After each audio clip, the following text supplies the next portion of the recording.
Luke chapter 19, verse 1 to 9. Mgbe Jizọs na-ahapụ Kapanọm wee na-etinye arụ na Jeriko, ndị mmadụ sochie ya azụ, ndị Farisi, ndị Sadusi, ndị odeakwa, ndị alọba na ndị mpi anya. O nwere nwa alọba a na-akpọ Zacchaeus. Zacchaeus bụ onye nticha, ọ ya na-etichacha ndị mmadụ in the base of himself, ọ dị mkpụmkpụ, dị brief. O wee na Jizọs na-agafe wee tinye arụ, ndị mmadụ ekwere ka ọ sị ka arịgo n'nnukwu oroma dị outside ka nwee Jizọs mgbe ọ ga-agafe. Ebe a ka ọ paakịrị, Jizọs wee tinye arụ kwụsịrị ya kpa Zacchaeus ka emezi outside ka ejesi ka emezi last. Ọ sị onye nwe ya bụkwa na in the base of my size dị ekwere ka m nwee gị sị ka m paakị anọ n'ebe ahụ nwee gị mgbe ga-agafe. Ọkpa Zacchaeus pụọ daa na ị ga-aga na ya side ka a ga-akụkọrọ ya de.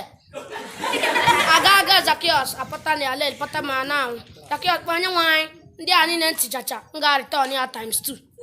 Ya lel pụta ma na anwụ. Zacchaeus kpọ onye nwe anyị ndị a niile ntichacha m ga-return ya times 2. Ihe paseji a na-agwa anyị bụ ọnụ onwe ndị na-echa mpa return ya maka mbọchị chi ga-eketa gị ọkwa gba tọọchị afụ ụzọ akwụ aka.